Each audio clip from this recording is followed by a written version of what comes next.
Somebody recording? Yeah, it is. Live on Facebook, somebody recording? Yes. If your mind could really see, you know your heart is same as me. Pardon me, brother, as you stand in your glory. I know you won't mind if I tell the whole story.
Get yourself together.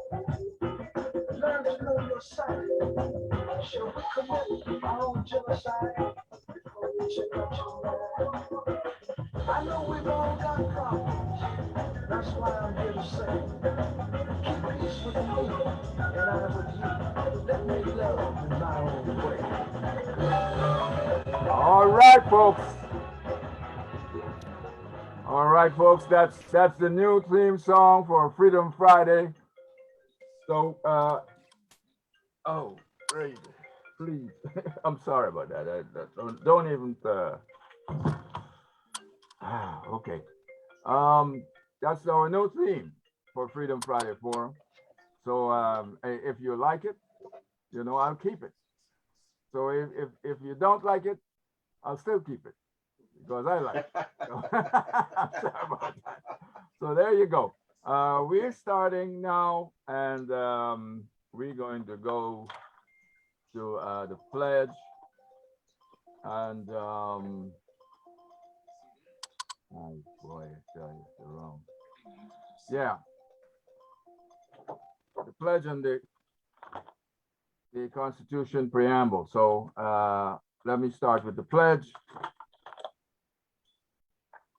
Official UNIA pledge to the flag. I commit my body, mind, and spirit to the protection, defense, and security of the red, black, and green. I dedicate my life to the redemption of Mother Africa and the liberation of her scattered Black children.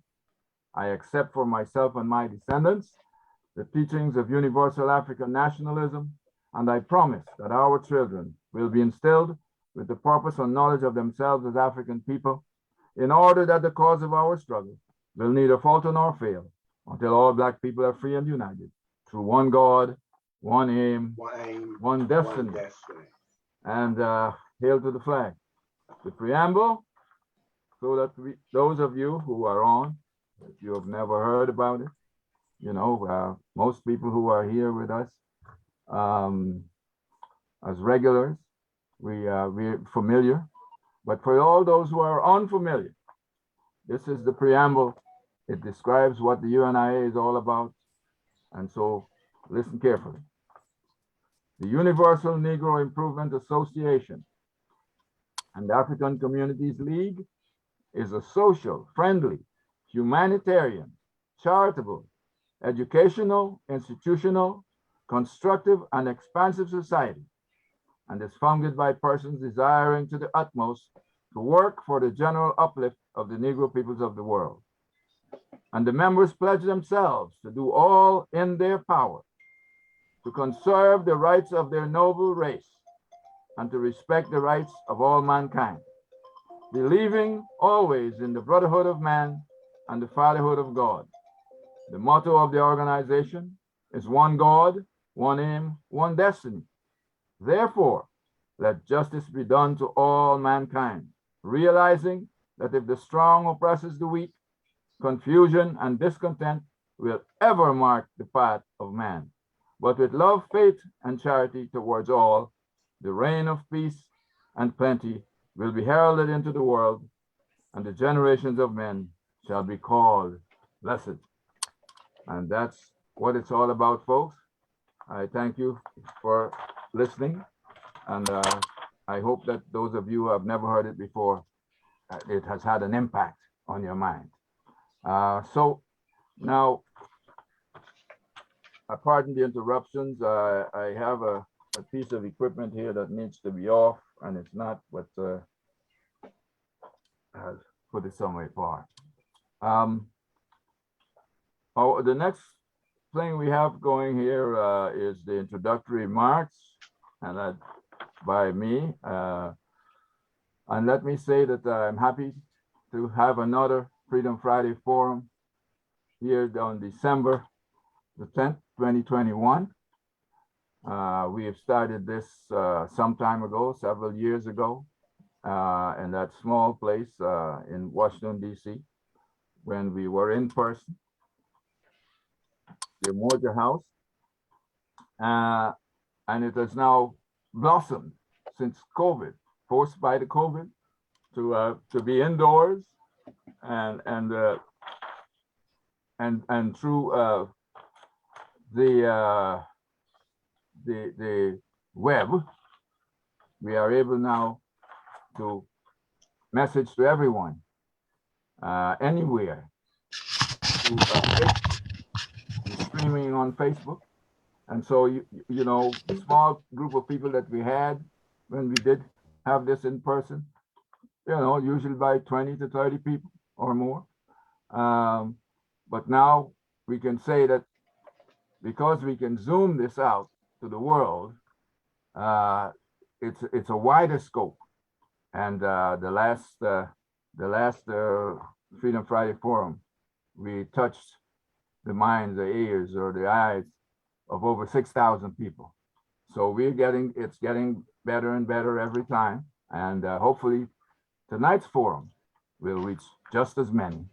And we'll have just an exciting forum here, because who we have on as our panelists, we have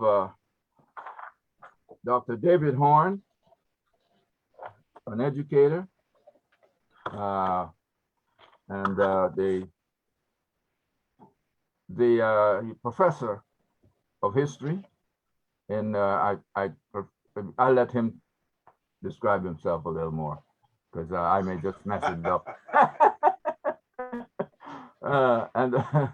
And we have Dr. ChenziRa Kahuni, another educator, and she's in the Virgin Islands. She'll be on. Oh, she's on. What am I saying? She'll be on. Yeah, but we're gonna hear from her, and we're gonna be speaking on South Africa or Southern Africa. I don't expect to have a whole lot of but let's say discouraging remarks. We're just discussing Southern Africa. Southern Africa for us, let's face it, folks, it's a challenge right now. But we're going to have these two people who are very knowledgeable on the perspective of the African, and we're getting the perspective of two people who are members of the UNIA. You know, Dr. Chen is the High Commissioner General for the Caribbean and the Americas. And Dr. Horne is our international advisor. So he is he's competent in his works. He's been all over Africa, and so is Dr. Chen. I'm telling you, you will get a lot of stuff here that you may not hear anywhere else, and they're not going to have the opinion of others. It's going to be their own opinions, and it's going to be the opinions of the UNIA ACL. So with this forum, you're hearing from us how we feel about these areas. From us, the UNIA ACL RC 2020. So I will endeavor to start, as Dr. Chen might have advised me, I think, with you, Dr. Horne. Just give me a little bit of your background. You don't have to be, you have a very long resume, and I know you can break it down for us. So let's hear about you, please. You're muted. Am I unmuted now? We're not hearing you. I thought I had just So you might unmuted need to myself. turn up your. I can hear him. Yeah, we heard him. Okay. Wrong time. We You heard know you. you're David. talking, but you're muted. Unmute, David. There you go. Okay, you can hear me now? But we're not here. We know you unmuted, but we don't We're hear you. hearing Still you. don't hear you. We hear you. Oh, okay. Well, maybe we can go to Dr. Chen while you sort that out. Baba Horne. Mosi, he's fine. Okay. Okay. Yes, we can hear him, Baba Mosey. Baba Mosi, he's Dr. fine. ChenziRa. We can, Baba We- Mosi, he is Yeah. fine, Baba Mosi. Please we can do hear you. the same thing You- for us. but we can hear You- you. You might not be able to hear me, Baba Moses. But no, we can hear you, Baba Dr. Horne. Uh-oh. Okay. We can hear Dr. Horne, Baba We're Mosey. not hearing you, Dr. Chen. We You're hear muted Dr. now. Chen too.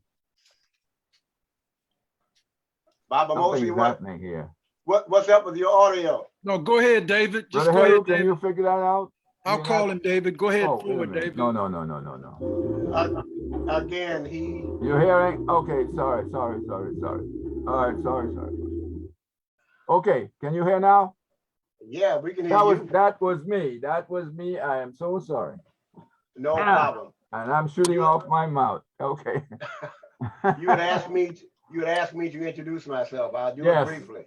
Please. I'm my mother's child and my father's spear. Oh, I'm an African man dealing with very un-African circumstances.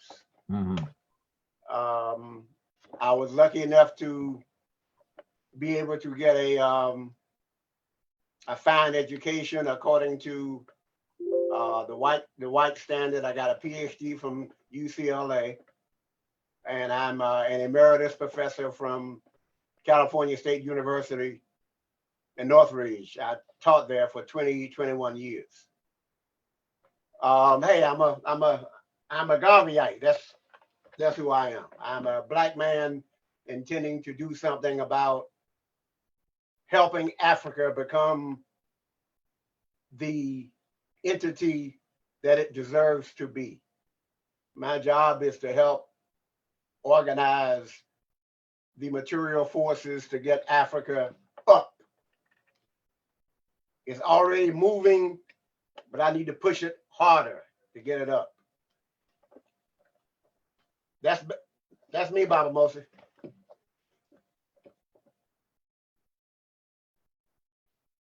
And now you on mute.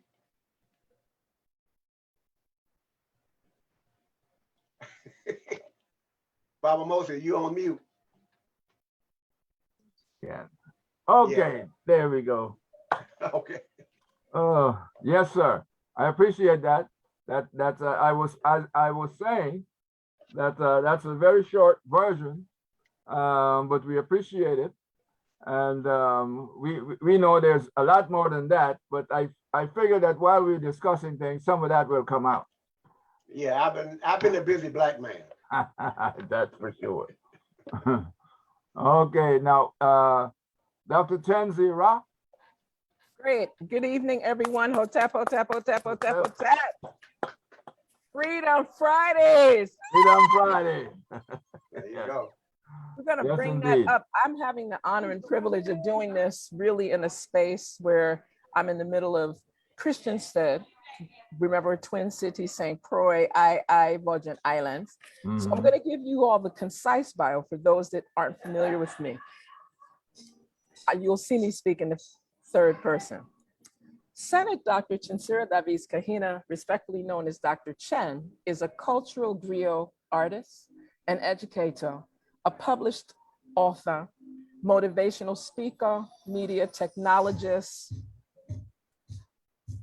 ordained high priestess, visionary activist, naturopathic therapist, community developer. My most important part, though, is being a mother and a grandmother. I want to highlight that.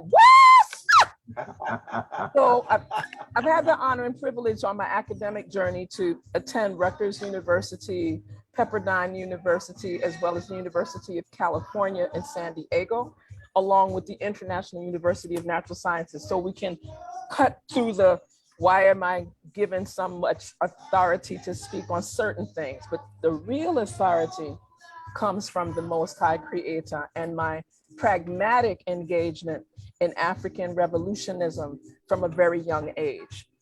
I also serve as the Elders founding director of Par'ankh Msemai Tawi, which focuses on institutionalizing culture, healing, arts, technology, spirituality for life.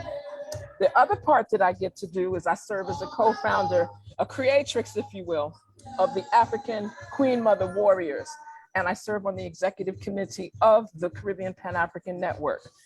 In regard to being here for Freedom Fridays, and I want to highlight that, Yes. I serve as the High Commissioner General for the Caribbean Americas of the UNIA ACL RC 2020 under the President General, the Honorable Baba Akili Malik and Kruma. Yep. Oh! I need to bring that kind of, that in addition to other global African organizations. I want to highlight that tonight, part of what the discourse is going to be about is, yes, the political economy in Azania. And we've reached out to some sisters and brothers, primarily those that were willing to share their individual perspectives, their individual opinions around what's really taking place on the ground in Azania. We say South Africa, but we know the brothers and sisters that would like for us to begin to welcome the more indigenous ancestral names for these spaces. So I just want to start with that. I'm looking forward to the discussion. There'll be a lot going on in back of me, but I'm here. But I'm here. I'm Okay, my here. sister. Give thanks. Give thanks. Give thanks, give thanks, give thanks. Well, I certainly appreciate that energy that's coming from you. And I know that from all that I know of you and what everybody else here know of you, you know, we can expect some spitfire. You know, one of my in my group, my poetry group, you know, there's one of the brothers has a poem. It's called "Spitfire Killing Stick." So Okay. you know, Okay. so anyway, we're gonna have a discussion, hopefully starting out with you know, a little bit of a historical or political or geographical description of this area, which we know as South Africa or Southern Africa in that sense. Right now, there's a lot going on, and I really don't know where to start. That's why I took the opportunity to throw it right in your laps, because you guys are paying attention.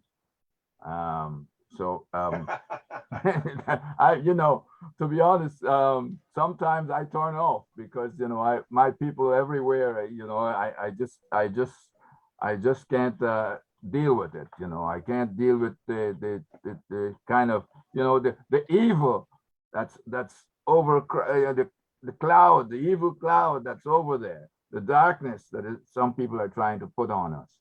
And, you know, this unity is trying to split us up to so that we wouldn't get to that point where we'll be strong and can deal with what they throw at us. They want to continue to keep us as colonies with a different name. But Dr. Horne, I'll start with you. Sure. Okay.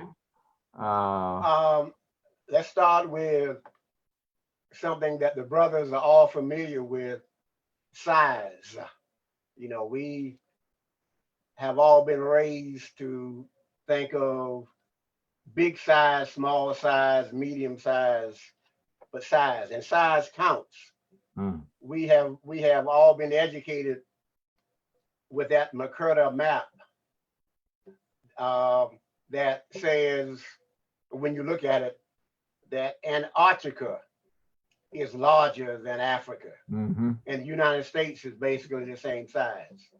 That is a damn lie, and we have to be able to say that on a regular basis. China, India, the United States, and Antarctica can fit into the landmass of Africa, and there'll still be land left in Africa. Africa is not small. It is not equal in size to the United States. It's a lot larger. Political economy is the study of the productive forces within any society. Every society must be able to feed and clothe its people, and its people have to be able to reproduce. Out of that arrangement to acquire food, clothing, and shelter on a regular basis, you will get all of the other connections. You will get the political connections. You will get the property connections. You will get the cultural connections. Political economy is the study of production and the consequences and the implications of production. Some people think political economy is just Marxism, just simply, let's talk about dialectical materialism. Again, we get fooled into believing what they show us is what there is. We have to inculcate the talents of being able to ask the questions. Okay, this is what you say it is. Why? And what does that do for the people I represent? Political economy is a study of what every society must do: produce food and clothing for its people to survive. And then everything else that comes out of that, the rules, the religion, etc., the literature, all that comes out of that. Africa has been negatively impacted because clearly colonialism came and snatched the property and the productive forces away from the indigenous population. It made the indigenous population essentially enslaved to the organizational principles of white people. It made Africans enslaved to the idea that white people were better, that white people were smarter, that white people should be in charge. The political economy of Africa says that we must change that. We cannot just change it by saying we are only going to look at economic organization of Black people. Black is not an effective economic organizing tool. We have to go beyond just the color Black. We have to deal with Africans per se. African people who occupy Africa, who own Africa. We have to look at how they develop their economic forces. For example, there's something called the Intercontinental Free Trade Agreement that the African Union is now pushing. The idea that the 54 independent African countries will establish trade relations with themselves, that they will grow their rice, they will grow their cocoa, they will grow their coffee, they will grow their own products and trade first and foremost with themselves and organize the social forces around that connection, as opposed to always thinking of the Commonwealth countries, what England wants, or what Germany wants, or what the United States wants. Africa has to build a trading relationship with itself. It has to build a society based on what African people produce and what African people want.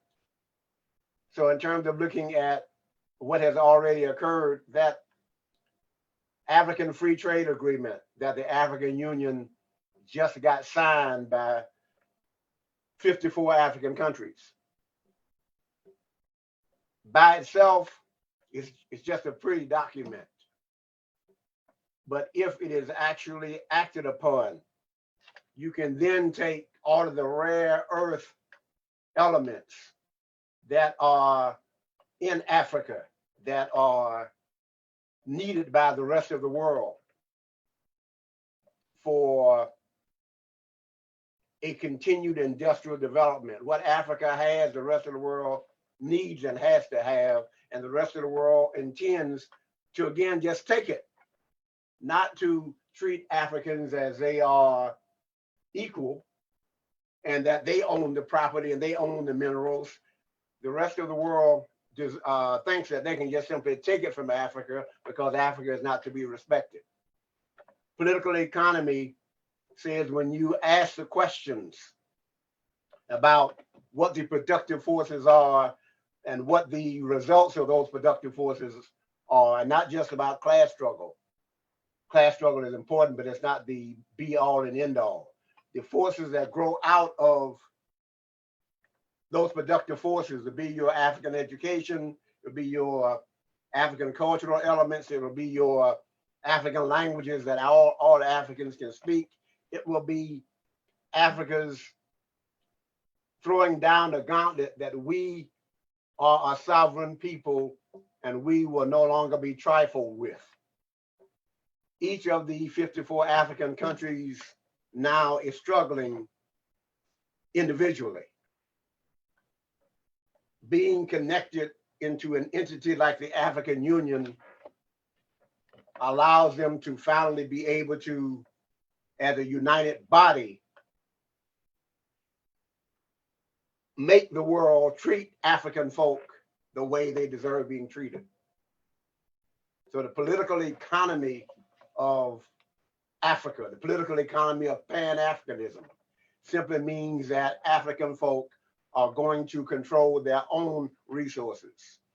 60% of the resources that the world needs in order to continue, even though climate change may take all of us out of here.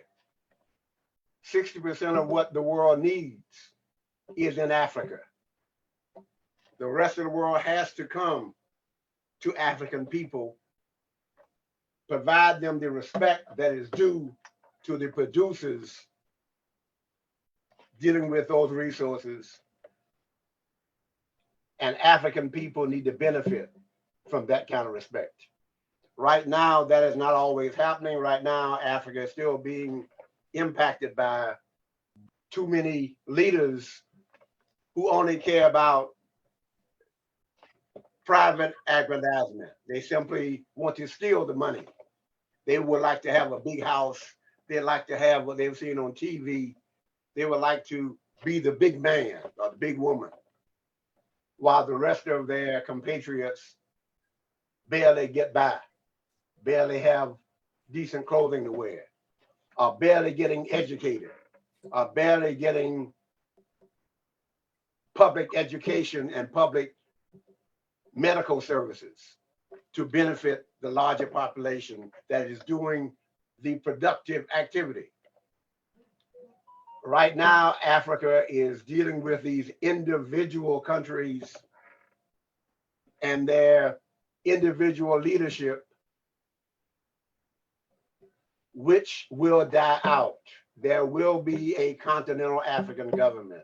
There will be a Union of African States or African United countries, whatever name they come up with. But there will be another political economic arrangement so that African people can benefit much more from the resources and the productive economies that they have. The education needs to be changed. The medical relationships have to be changed. The relationship between men and women have to be changed. Women cannot any longer be denied property and resources to develop on their own. What we are talking about is the political economy of a unified Africa is what this world needs to lead it to the next level. Africans must stand up and take that role. They can no longer stay in the background. We as Garveyites must help move Africa to that level.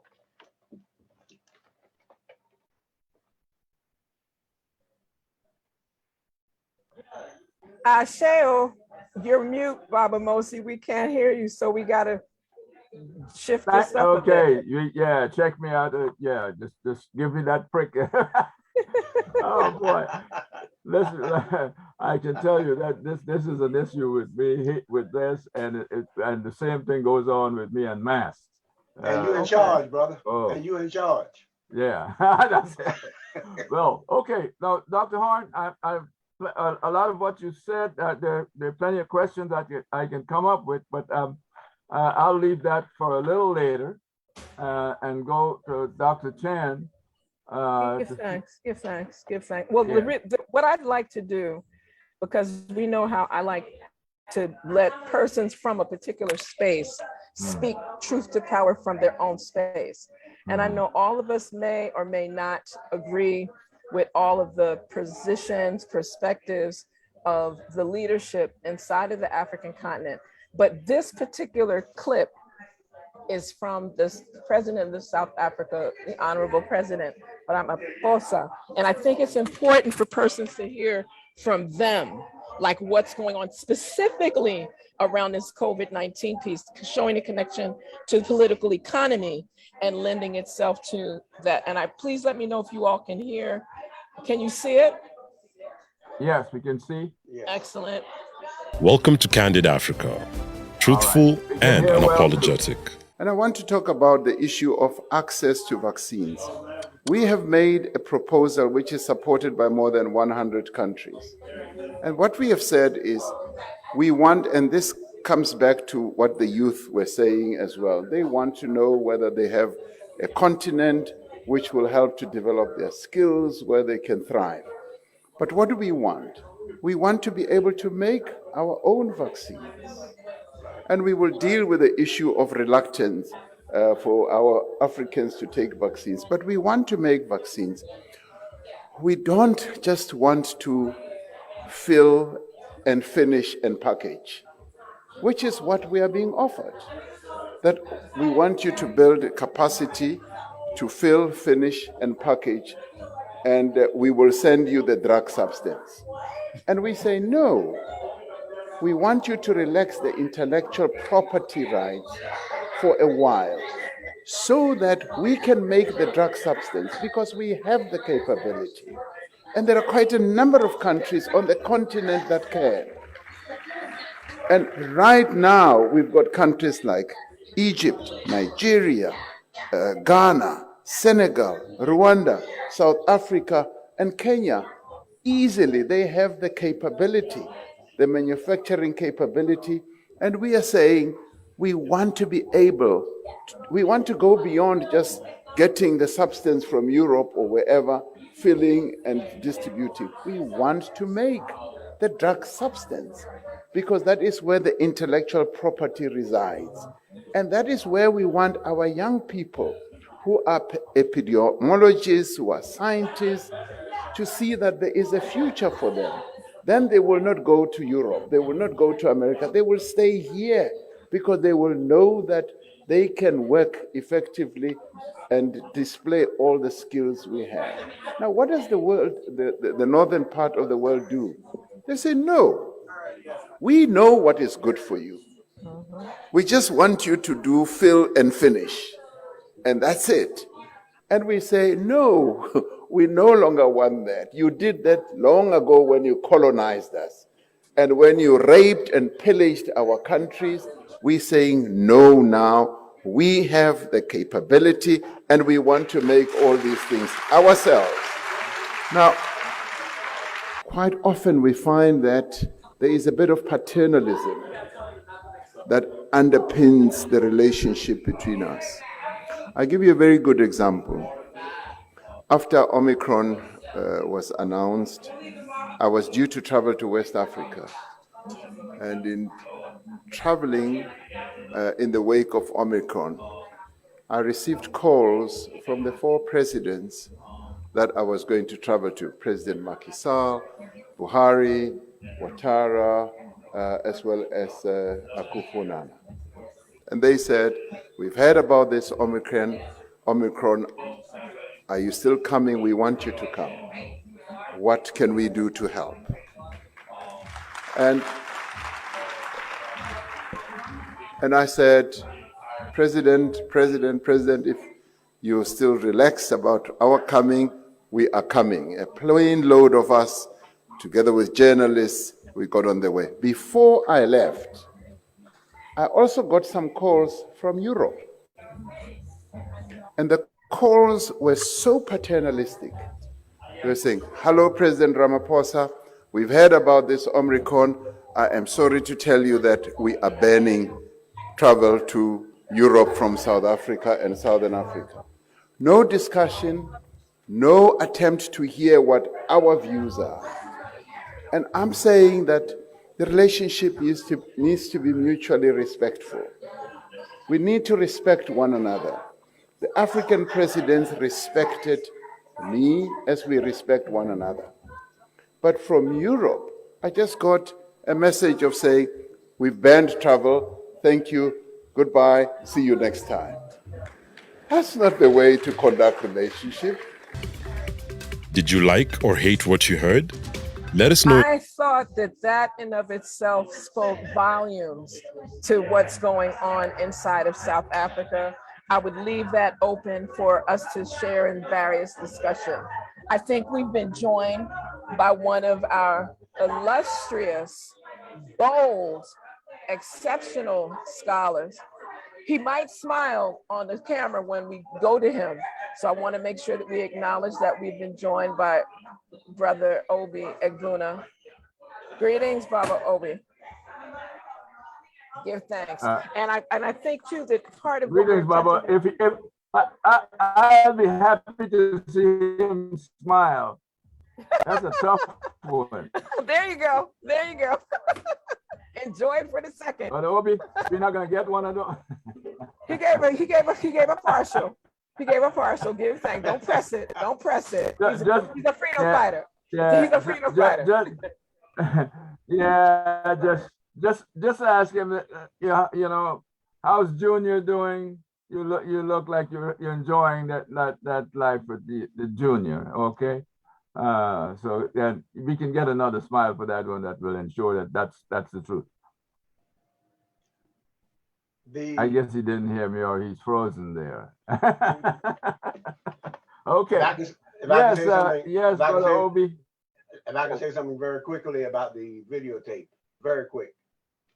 What you just heard from President Ramaphosa is the conclusion of a political analysis that has identified he is the new relationship that we demand to have. Europe, United States, you want our gold, you want our diamonds, you want resources from Africa, then you must provide the mutual respect for what we do and for who we are in order for us to continue to engage with you. Otherwise, we'll simply engage with the other countries in the world. You do not dictate. You cannot act paternalistic and expect us to bend over and accept this anymore. The conclusion of a proper political economic analysis is what President Ramaphosa was talking about. Clearly, South Africa has not yet gotten where it's going. It has a bunch of other stuff to clean up, but he's already talking about where the journey will end, not where the journey has begun. Excellent, excellent. And that's why Okay, I felt that it would be really important for us to have that discourse around what are the things that are happening in terms of the political economy? How is COVID-19 being used as a tool, not to help people, but to further develop like another layer of medical apartheid, medical Right. terrorism, instead of facilitating the techniques, the strategies, the power, listen carefully to what the president shared. That's where the intellectual property rights lie. And see, things like that, that doesn't help US pharma. That doesn't help Australian pharma. That doesn't help European pharma for them to have to acquiesce and let Africans, who are usually the top biochemists, scholars, scientists, usually anyway, but to deny us or attempt to deny us from being able to establish our own vaccine, our own treatment programs for something that is literally ravaging around the earth, or apparently us making You it look. you must buy ours. You cannot make your own. There you go. There you go. And I think that, anyone that desires to weigh in on that, I think it would be valuable, because I'm also going to share a audio that, I have a way of going and asking people in their respective countries, can you tell me what's really going on in the street? Can you really share so that we can let people hear from the ground what's going on, and we're not just providing an intellectual or an academic analysis. This is a Freedom Fridays, UNIA ACLRC 2020 style analysis. How about that? Give thanks. give thanks. Yeah, well, we've got another mind here that that is a wide scoped mind, but covers the entire continent, but more so in Southern Africa, I think. But he can, and I'll call him in if Dr. Chen, if you don't rope him in yourself. Well, let's make it happen. Brother Obi, do you have any? Yes, sister. Yes. Oh, I was listening to Dr. ChenziRa's presentation. Well, you know what, Baba Obi, this is a discourse. Okay. We thought that I was going to start lecturing, and that Dr. Horne, but we're not doing that tonight. We're doing like some introductions of commentary, sharing some reflections on political economy, Oh yeah. and moving it forward. So I know that's your thing. So as you choose to flow in, please flow in so we can keep the discourse lively. We want persons that may be on Facebook. If you have questions, raise your questions, please. That's even better. So for those who don't know, my name is Obi Egbunda Jr. I'm an organizer. I'm a journalist. I'm a children's playwright. I'm an African history teacher. Tonight, I'm representing the Zimbabwe-Cuba Friendship Association. I'm the first external relations officer in the history of that organization. The way I got recruited into that organization is because the highest ranking Cuban diplomat to be deported from the United States, Cosme Torres Espinosa, his next detail, he was the deputy ambassador at the then Cuban intersection, which is now the Cuban embassy. His next detail was he became the Cuban ambassador to Zimbabwe. And for people who don't know that relationship that are listening, the reason that Zimbabwe has a 97% literacy rate is because between 1986 and 1996, 3,000 Zimbabwean teachers went to the Isle of Youth in Cuba to be trained. And our late chairman, Comrade Passanai, was the first graduate of the program. So Ambassador Torres, from our experiences in DC together, recruited me into that organization when I lived in Zimbabwe for 6 months back in 2006. So 4.5 years ago, they gave me this challenge and responsibility.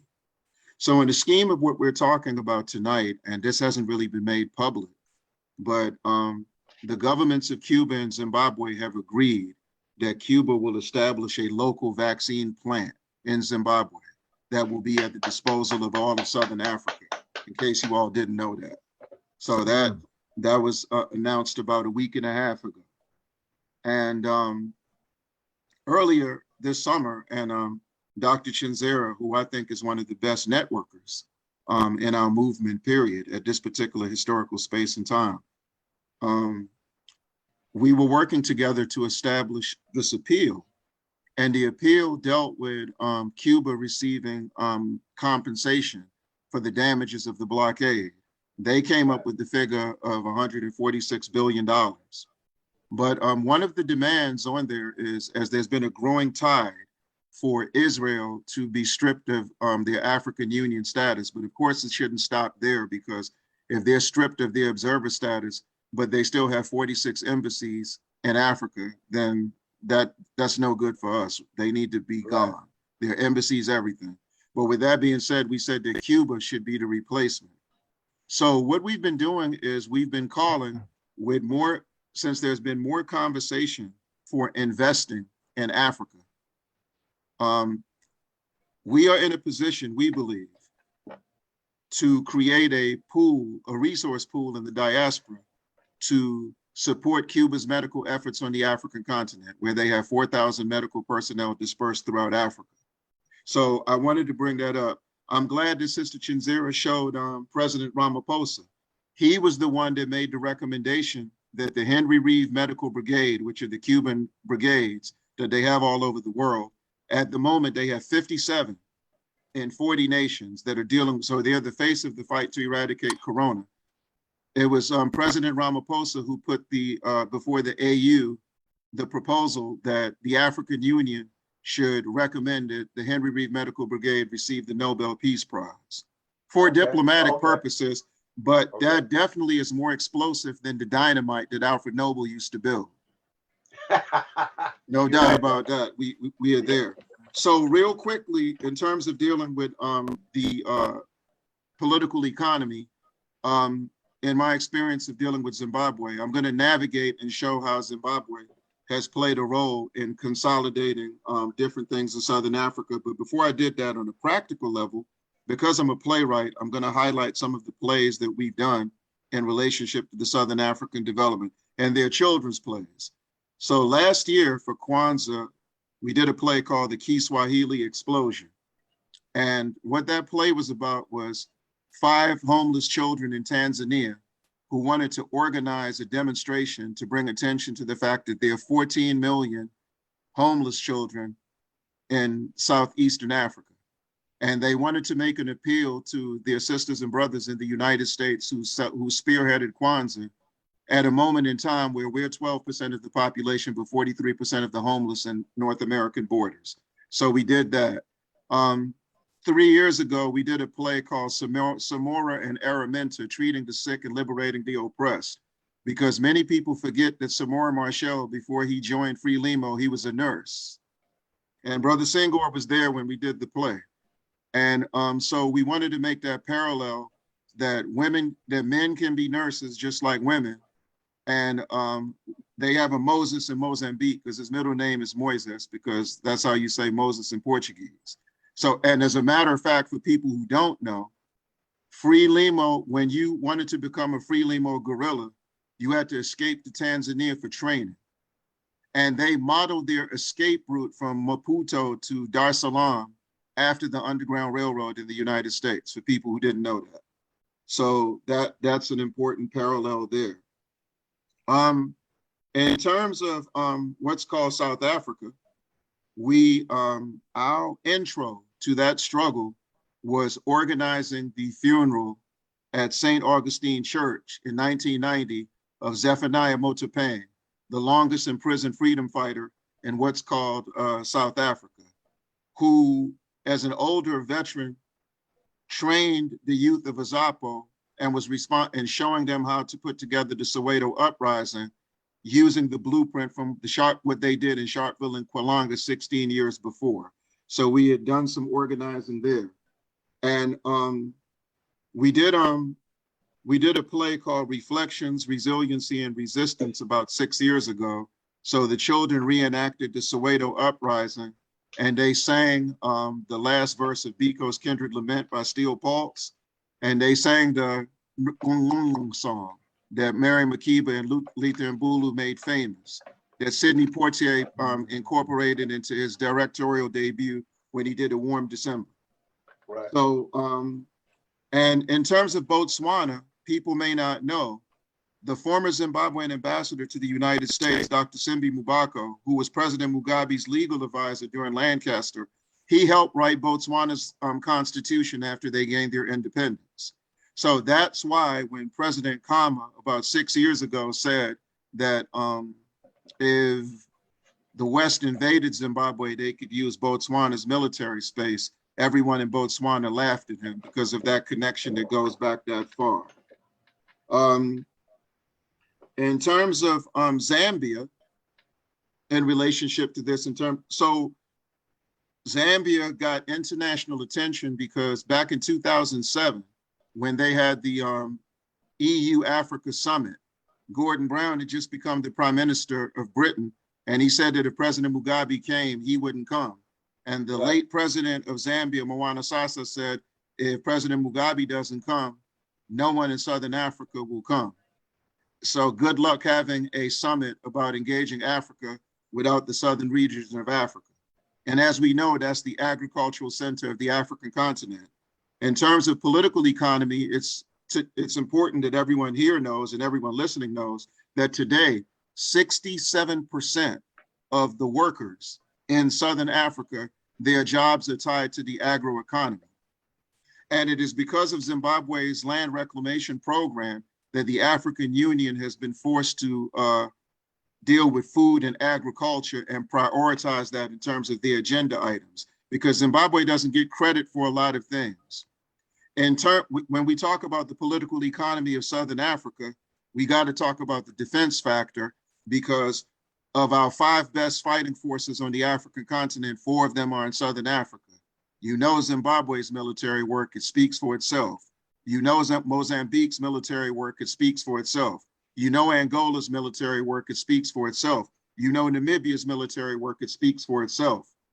The interesting thing about it is that when you go back and look at the history of the liberation movements in Southern Africa, many of the pioneers went to Fort Hare University in the 1940s. Right. Mandela was there. Mangalizo Sobukwe was there. Mwalimu Nyerere was there. What does that mean in the scheme of tonight? That means that they got Gandhi overkill. You think CORE had to get Gandhi stuff down their throat? You think the NAACP got Gandhi stuff down their throat? You think King quoted Gandhi? They shoved Gandhi down their throat. So in terms of what Dr. Horne was talking about, us taking our direction in our own hands, the fact that in the 1940s, they could recite Gandhi the way Christians can recite the Bible and Muslims can recite the Quran. But by the 1960s, all of those people who were quoting Gandhi had a gun in their hand, ready to shoot for their liberation. So it shows their flexibility. And not anyone in this country that considered nonviolence a cardinal principle can say that the guerrillas in Zimbabwe, the guerrillas in Mozambique, the guerrillas in Namibia, and the guerrillas in Mozambique were just as committed to peace as they were. They just were ready to shoot for it. That's the only difference. So it's very important when we take a look at these things, we know and understand.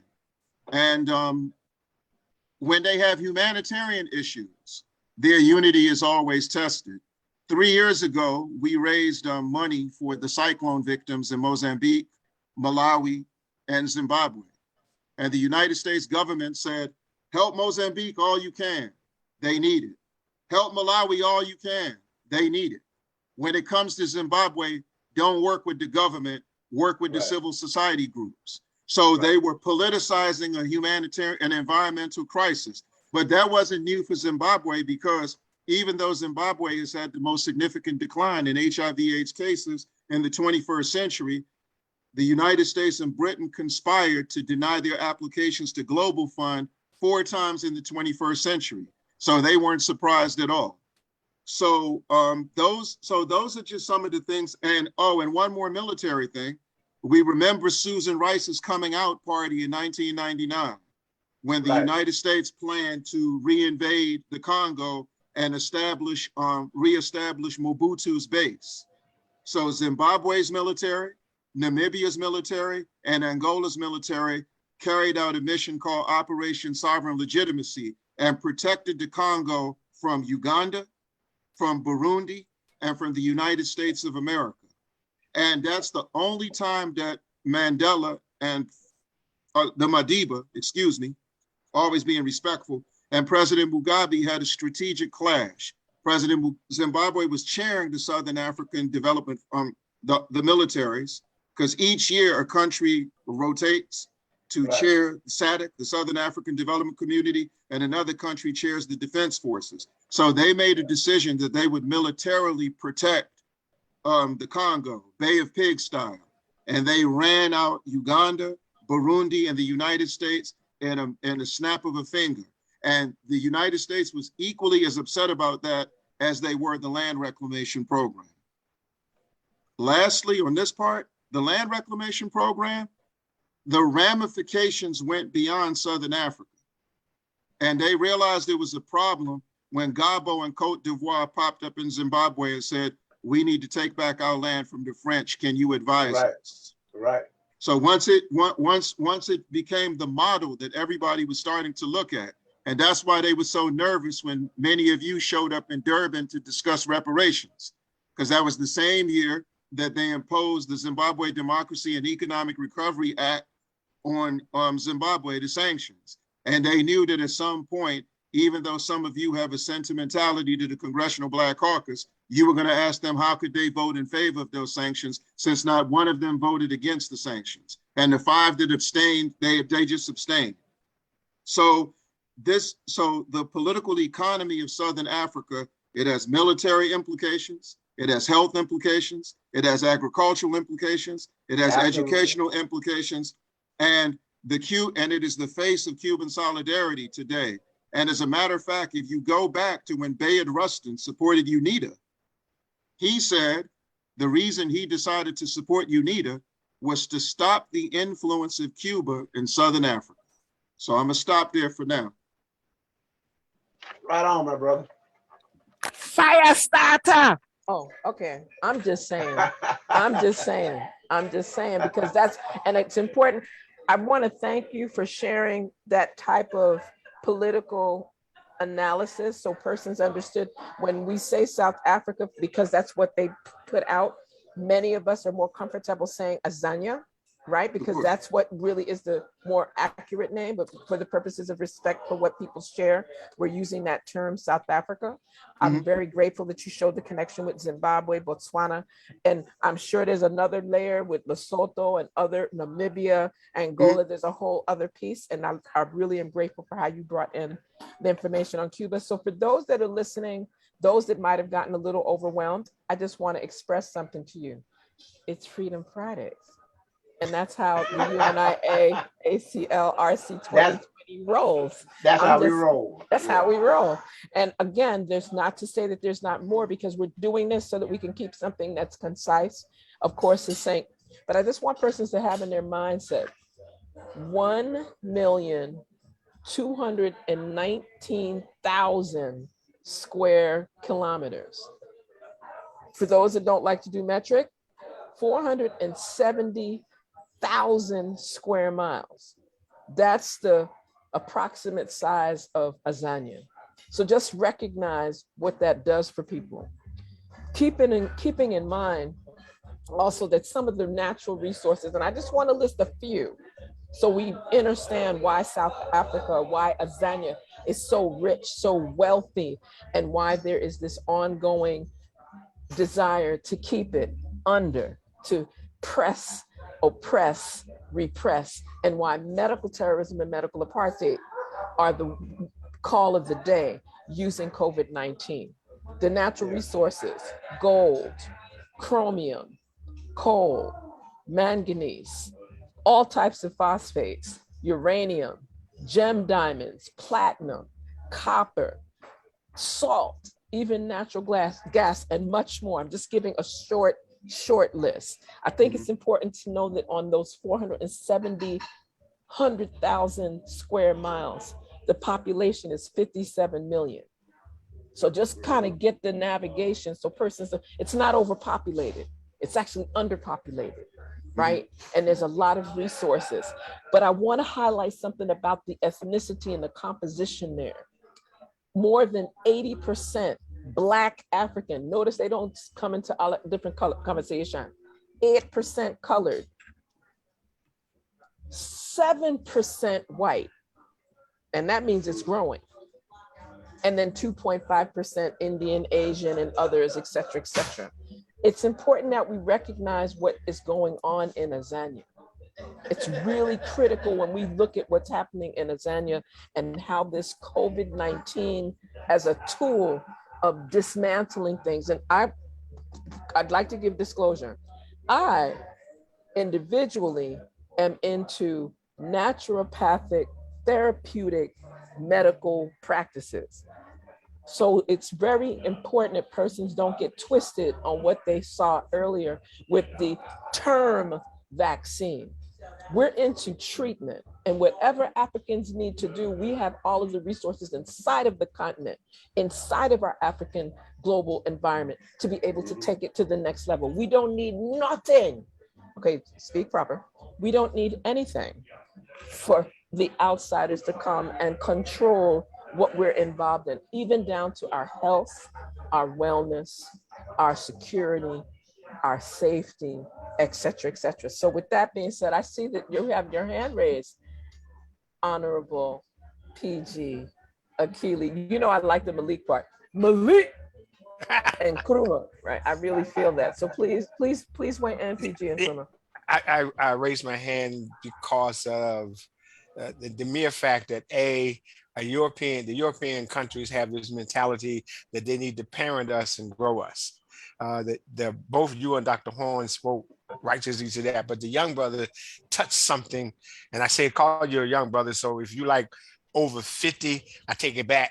If you're under 50, you're still a young brother. All right, cool. I don't want to be disrespectful. 44, 45, whatever. But what you touched on was identifying the interconnections on the continent of Africa that people of African descent outside of Africa don't generally see. Right. You see, when Europeans speak of Africa and they speak the news that most African people see, and I'm concluding all the Negroes in that terminology, they speak as if we have no abilities.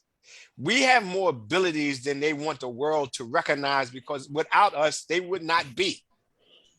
I'm not going to philosophize, but the reason I raised my hand is because I need us to, as we are orchestrating this conversation, establish the roles that those have played to circumvent us and then subject us to their opinion.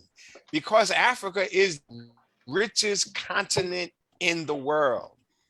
And the one thing we know about Europeans as they started to define history in AD, because before AD we defined history, they did not, is that they want to control, which is why when I listened to the message that Dr. ChenziRa played with the president, he spoke about it. And then he spoke about how Africa received him and how European rejected him. The young warriors, and I said, the brother Obi spoke to the challenges and the fights and the things we've done. This is what our people do not know.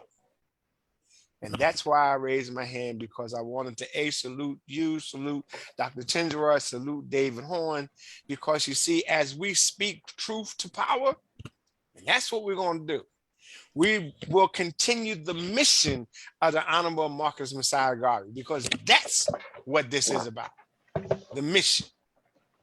A free Africa is the mission. Getting Africa to stand on her own and orchestrate the world is the mission. Sante Sana, Dr. ChenziRa, for recognizing my hand. And I will mute again. Thank you, Baba Mosey, for allowing that to happen. Yes? Thank you very much for that, PG and Kruma. Baba Mosey, you need to unmute if you're going to share in, because we see the hand. How can you be the host and keep muted? Listen, you know, I muted and threw it right into the hands of Dr. Chen. Yeah, well, you when it comes to making connections and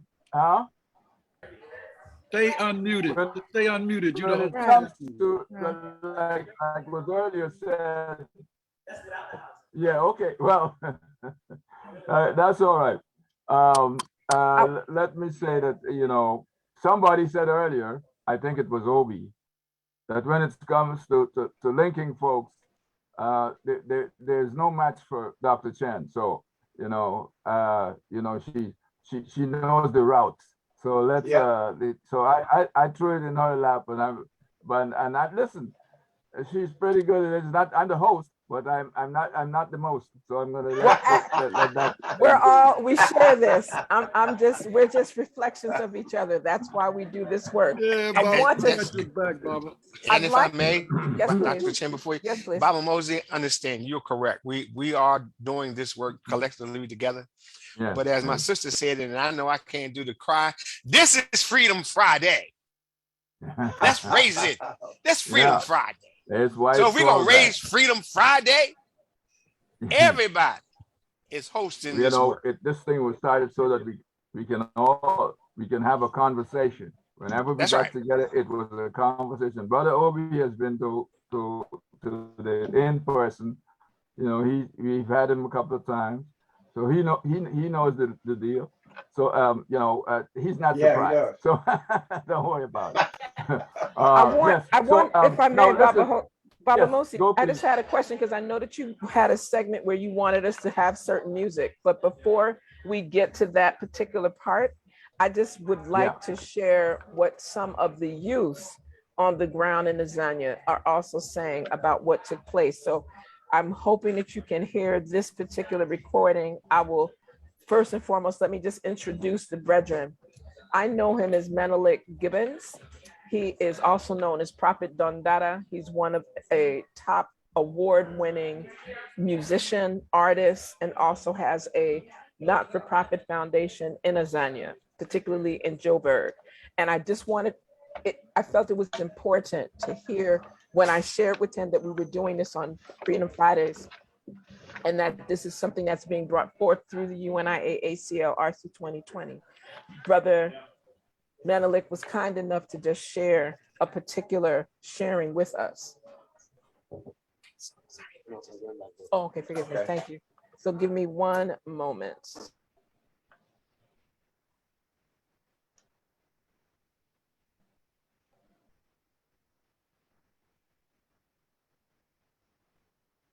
All right.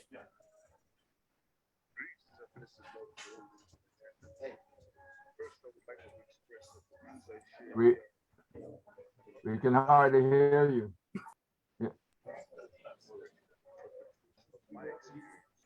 You're not hearing it? No. Okay, that's not good. You should have heard it. I know why you're not hearing it. Okay, I see why you're not hearing it.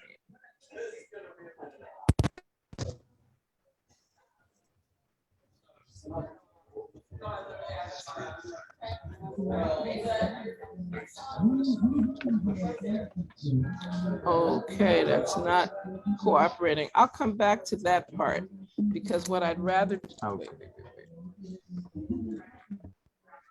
what I'm gonna do is actually no, go ahead, Baba. Go ahead, Baba. It'll give me a chance to. I was saying that maybe you can play that music you had set, you might have had in queue, and while you straighten out that other part, if that can be done at the same time.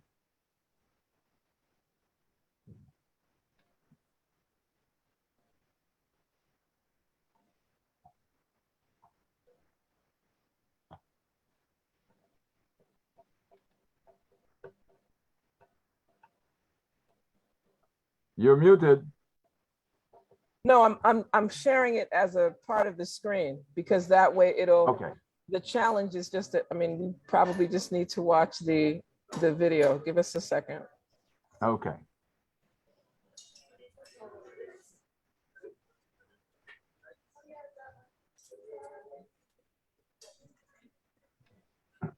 Can you hear it? Yes. Everybody wants to sing Israel y Africa.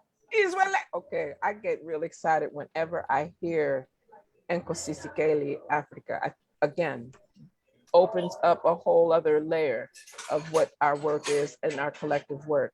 Anyone wish to chime in? Because I will be in the background navigating this piece because there's another more modern piece that we need to hear from some of the young folk on how they're seeing the political economy in Azania. So Absolutely. that'll come, you know, so I think we should share that. Absolutely, Sister Queen. Go ahead, David. I'll wait. I only want to make one big comment. One of the big obstacles to a correct political economic analysis of where Africa needs to go is the continued control of the educational systems in Africa by Wazungu, by these white folks. Even if they're not there physically, it is their educational structure. Yep. It is still, there's still too much of that. And that still has to be corrected. That is another part of the analysis of political economy. Education has to be in control by the people who are being educated for their benefit. If to segue first, Ashe. The clip that was shown touches a number of realities that we have to face, and it really shouldn't matter if you understood the definition of the language. You need to feel it in your soul, because that is truly the language that's being spoken. Not only do we need to control the education, we have to define it. We need to also define the who. I'm sorry, my sister. Sorry. No, we have to define the who in education. Education is supposed to prepare us for the future that we determine and we desire and we define and we design. Right. Not what someone else does. Okay. And go. Yeah, I'm gonna stop. Yeah, because you're the young brother. I'm not as young as you think. You ain't? Are you over 50? You over 50? I'm 52. Okay, then you ain't a young brother. Go ahead. No. But I always tell people though, politically, I'm 31 years old because I've been organizing for 31 years. So you got your biological age, and then you got your frontline. You got your real age. Yeah, the real age. But no, but it's cool. So you got your organized. I would yes. And the reason I say that is because for those of you who've been in the civil and human rights circles, you know they'll tell you you haven't carried enough water. And I always humbly say, where's the scale? My bucket's right here. You know what I mean? You got to do that sometimes. But anyway, what I was going to say to that is we've been working for some years now. And we finally, it looks like it's going to bear fruit next year. First of all, one of the things that we know, first, I want to commend the UNIA ACL always for not playing favorites when it came to Azania. Working with ANC if they ask, working with PAC if they ask, working with the ZAPA if they ask, where so many others play favorites. And in all actuality, what some people call anti-apartheid work in many cases was ANC support work, and we're going to be honest. And with that being said, in the same way that when we look at what's called the civil and human rights movement in this country, you have a SCLC dominated narrative. in that same vein, you have an ANC dominated narrative, not only of Azania, but Southern Africa, period. Yeah. So what we have been working on is creating a timeline using Southern Africa. For those of you who may not know, how many of you are familiar with the name General Hashim Mbita? Sister ChenziRa and Dr. Horne probably Do you know want to who show that our is. hands? Not, you could, however Okay. you want to do it, formally or informally. General Hashim Mbita was Walimu Julius Nyerere's foreign minister. And before he passed away a few years ago, he created an encyclopedia of the history of the liberation movements in Southern Africa. So when I was in Zimbabwe 7 years ago, taking my father's ashes over there, I had a chance to talk to his daughter. And so what we talked about was creating a timeline that would show the parallels in our history in the diaspora and the history of Southern Africa, because Southern Africa is our baby. Angola and Mozambique get their independence in 74, 75, Zimbabwe 80, Namibia 90, South Africa, Azania 94. And just knowing the parallels that we have, the fact that Luthuli and ANC organized a bus boycott after seeing the effectiveness of Montgomery, the fact that John Carlos and Tommy Smith wanted Avery Brundage off the International Olympic Committee because of his support for apartheid throughout Southern Africa.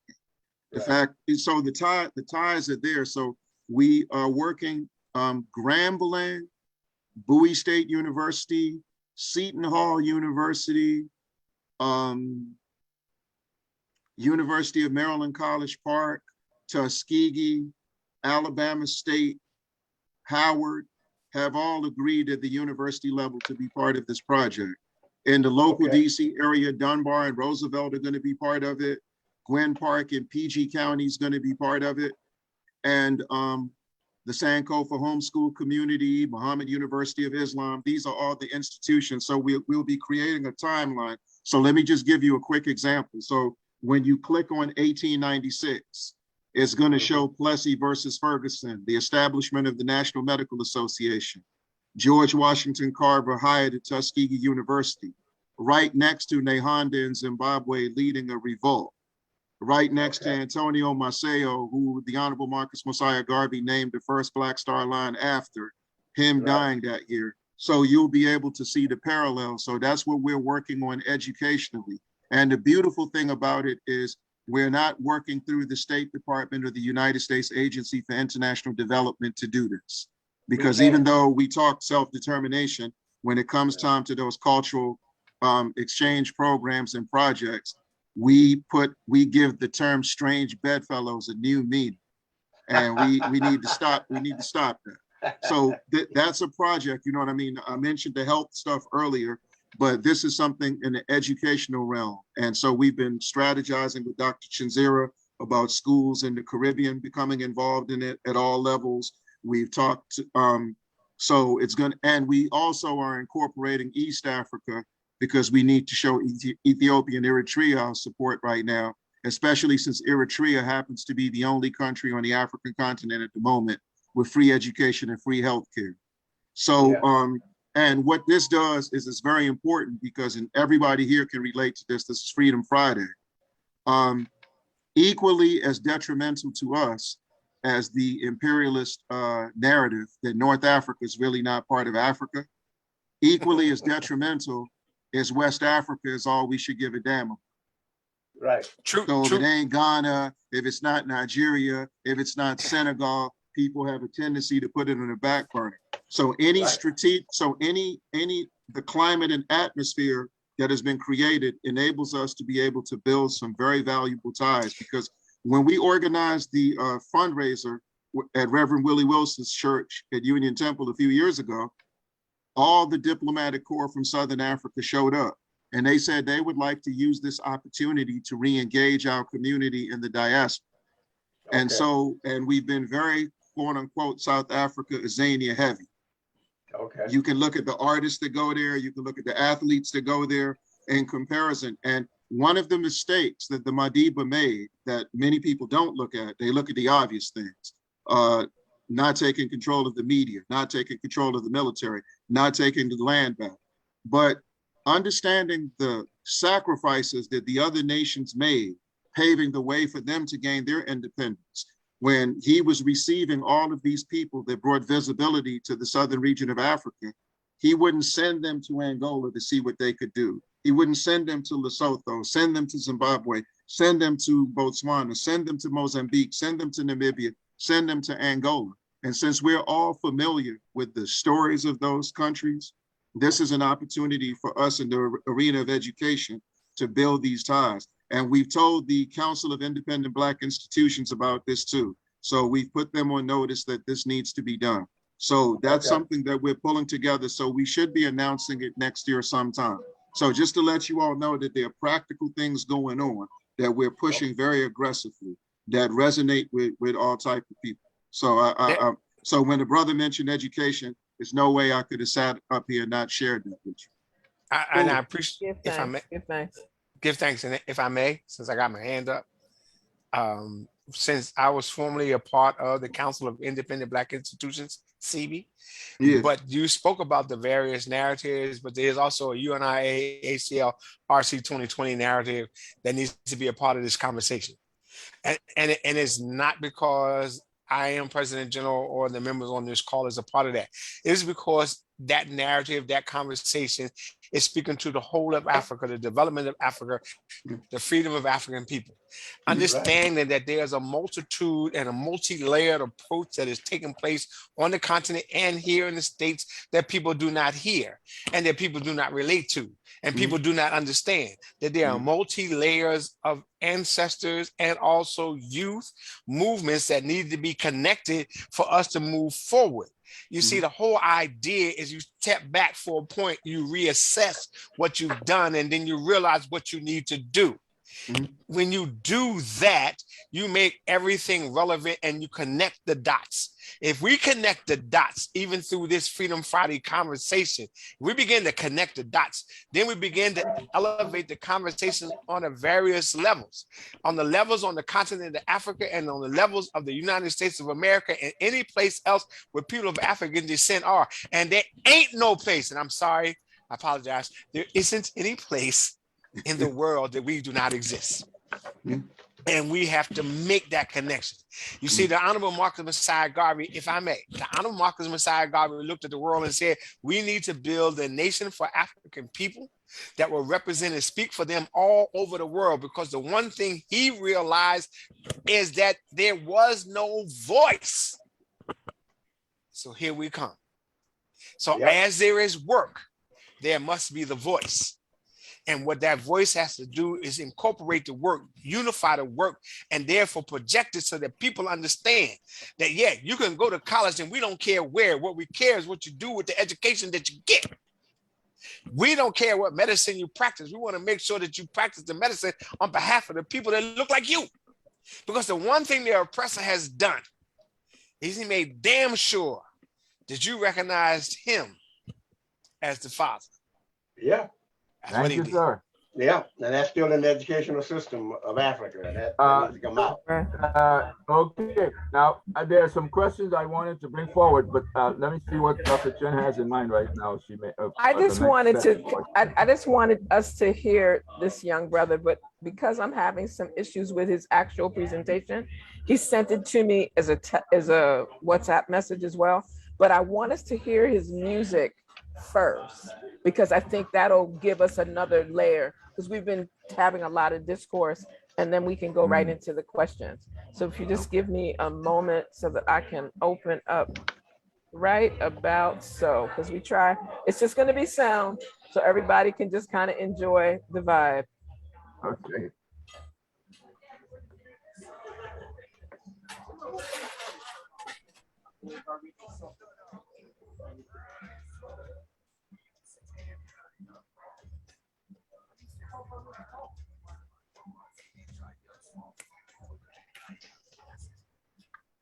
It might be me, but I'm not getting it. She's getting it. Don't hear Dr. Chen. We can't hear it, Dr. Chen. I've been said. You can't hear it. Dr. Chen. What she said? She's hearing it. So ride the wave because Yeah, she's hearing it. Oh boy. Dr. Chen. She can't hear you, David. Look, one of the important lessons I want us to leave tonight with, it goes back to some of the folk who say that they're Pan-Africanists without really understanding what the relationship is between African people and this movement forward. They think, well, if I quote Marcus Garvey, that I'm a Pan-Africanist. Or if I wear the red, black, and green on my clothing, then I'm a Pan-Africanist. Pan-Africanism is not what you symbolically project. It's not what you say, it's what you do. So at the end of a proper political economic analysis, it is about the Pan-African strategy that you come up with. Wow. Not just simply saying, I did this one thing or I know about this one incident.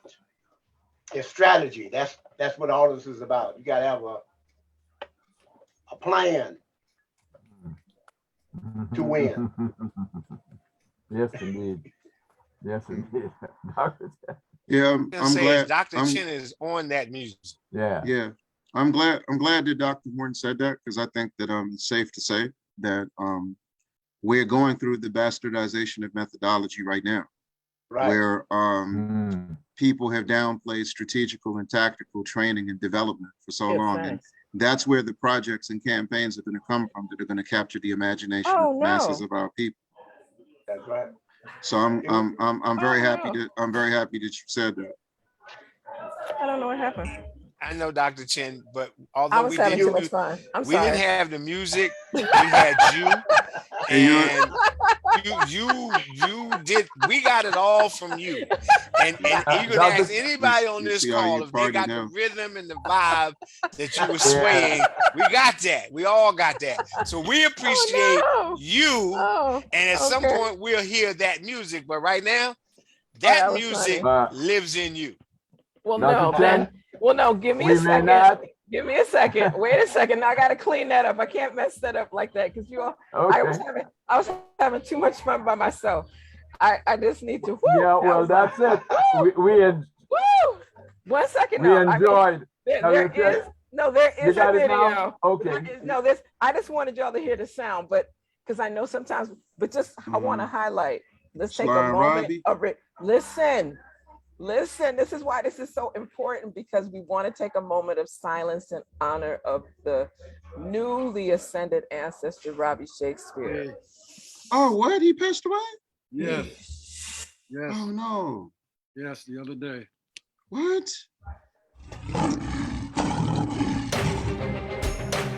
Sly and Robbie, reggae powerhouse band, Don Dada, rise up. In the city, hear the lion roar. From the jungle, you can hear my call. On the battlegrounds where the giants fall, to the rumble of the lions roar. City wind blow cold. In the city, hear the lion roar.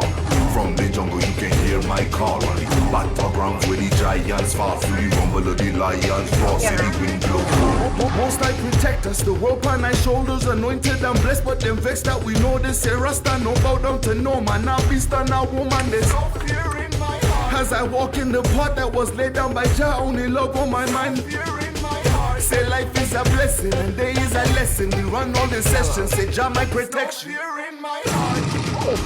In the city, hear the lion roar. From the jungle, you can hear my call. On the battlegrounds where the giants fall, to the rumble of the lions roar. Say the wind blow cold. In the city, hear the lion roar. From the jungle, you can hear my call. On the battlegrounds where the giants fall, to the rumble of the lions roar. Man, I'm walking like a lion through Zion. My team fearless, descended from the stars like we finna build some pyramids. Jah designing our heart of mine. I type so hard, if I'ma give him time, a man will tell you anything. You give him wine, but I'm a lion, sitting at the foot of the throne.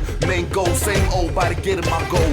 Move slow, but y'all know it's a lonely road. I got love for my people that can see my soul. Now let's go. In the city, hear the lion roar. From the jungle, you can hear my call. On the battlegrounds where the giants fall. Through the rumble of the lions roar. Say the wind blow cold. In the city, hear the lion roar. From the jungle, you can hear my call. On the battlegrounds where the giants fall. Through the rumble of the lions roar. Say the wind blow cold. As the sun sets low on the life that you know. Say the nighttime fall. As the birds sing songs, say the king is around. Can you feel my roar? This a champion sound, Rasta man have the crown. Say the wind blow cold. As the sun sets low on the life that you know. Can you feel my roar? In the city, hear the lion roar. From the jungle, you can hear my call. On the battlegrounds where the giants fall. Through the rumble of the lions roar. Say the wind blow cold. In the city, hear the lion roar. From the jungle, you can hear my call. On the battlegrounds where the giants fall. Through the rumble of the lions roar. Say the wind blow cold. Get him, get him. Get him, get him, get him.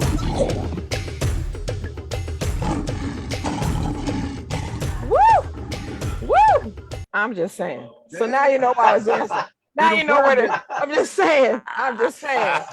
I'm just saying. I think we got it.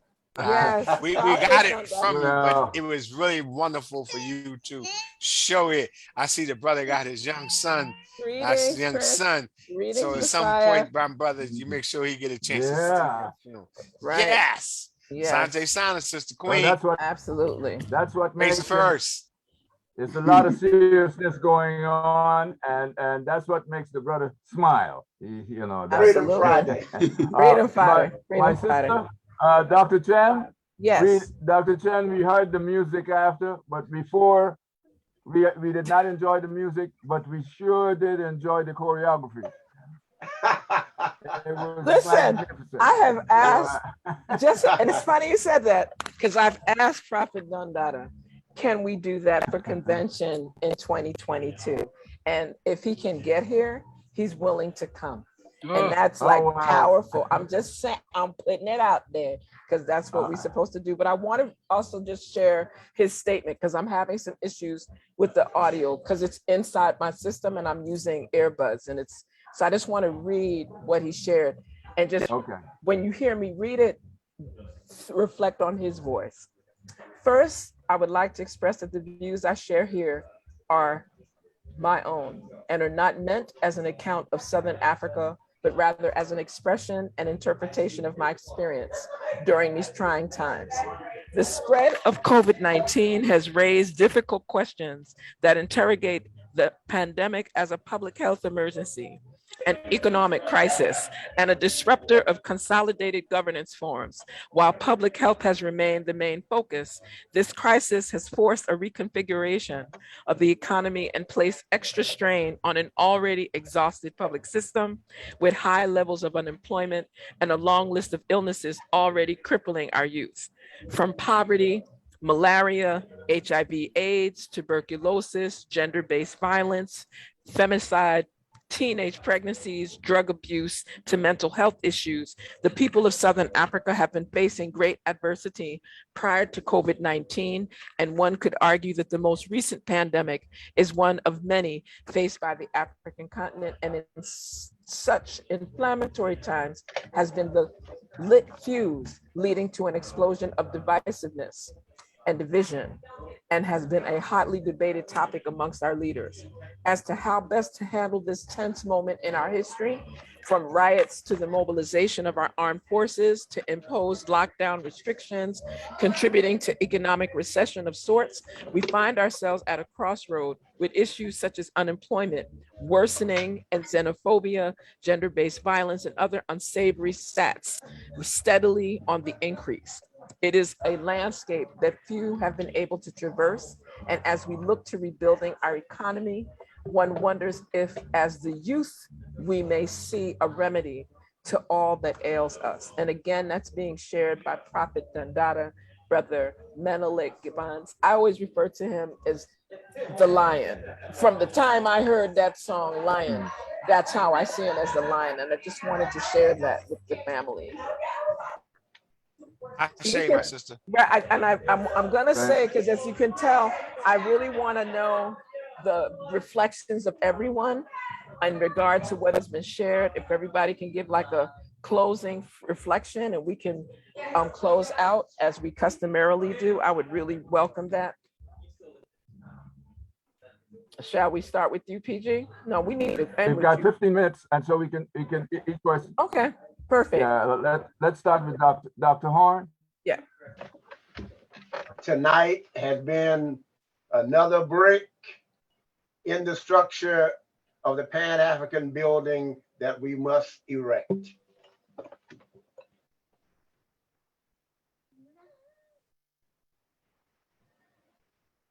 Okay. All right. Dr. Chen, we'll go to Brother Obi. Okay, yeah, I'm not muted. Well, Yeah. the same thing. Lift the sanctions on Zimbabwe. Prevent Western military intervention into Mozambique, and support Cuba's medical efforts in Southern Africa, especially. That's And really important. for sure. And and we look forward to engaging you all to figure out what role you want to play in that educational project I discussed. So just glad we had the opportunity to be here tonight. And we hope what we shared met your satisfaction. I don't want to assume it did. Thank you. Yes, it did, bro. Baba Senghor. Yes, greetings, everybody. And I just want to say thank you, panelists, Dr. Horne, Obi, and you too, PG, and Dr. ChenziRa, and to all of you all out there listening. Dr. Horne, you put it right. One more brick. We got a lot of bricks to put together, and we got to make these bricks ourselves. Yep. And we can. There's nothing we cannot achieve. We built pyramids at one time, and now we cannot be too apathetic to settle for projects. That's right. Especially not somebody else's projects. That's if it's right. ours, that's different. So I just want to appeal to everybody, hear all and attend to that affects you. But what happens to our brothers and sisters in Azania that is unjust is an injustice to us. What happens to us here is an injustice to our brothers and sisters in Azania. So if we don't connect and come up with the scientific par excellence that we need for revolutionary change to remove all those evil obstacles that Baba Mosi spoke about and get busy doing the work. One God, one aim, one destiny. Race first. You know, I say we have 15 minutes, but you know, I had a question that I would like to, since we have a little time left, about 10 minutes, and see if I can get some response from the panelists. And this regards what was said by PLO Lumumba not too long ago regarding where Africa is going. Now we are all seeking unity, and we're all seeking aid of each other, but PLO Lumumba made a statement, I think it was in Ethiopia, and he's saying Africa is disintegrating. Not his word, mine, but from the speech of how where everything is going to go. He said he mentioned these different countries that are going to break up, and it's really going because we're not controlling anything. Blah blah. So let me get and that includes South Africa. He did call South Africa and some other.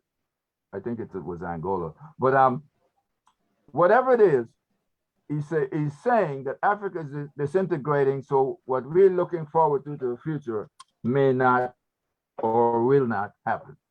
Can I have a response to that? Yeah, the first stage is not unity. The first stage is coordination. That we have to at least work in coordination toward the same goal.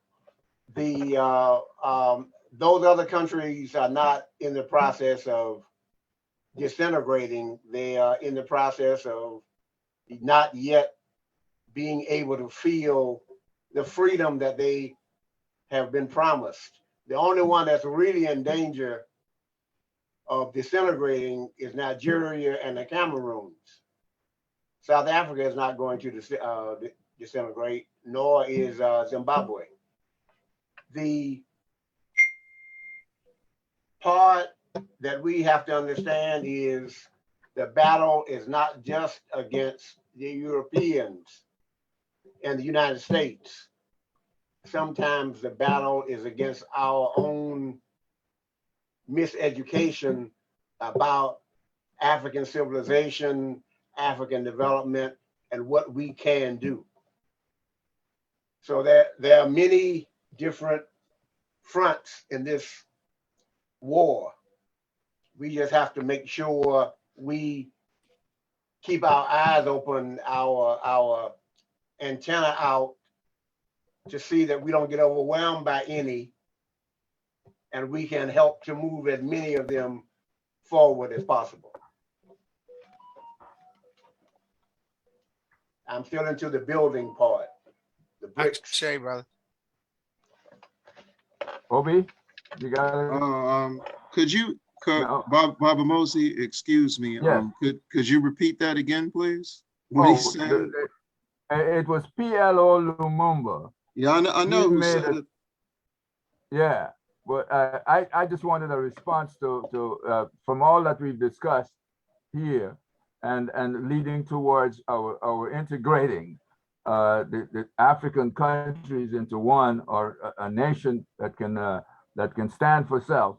I mean, he that's a very pessimistic view he has of Africa. I wanted to know what was your opinion. But he was really talking more about governments. You know, the falling apart of African governments.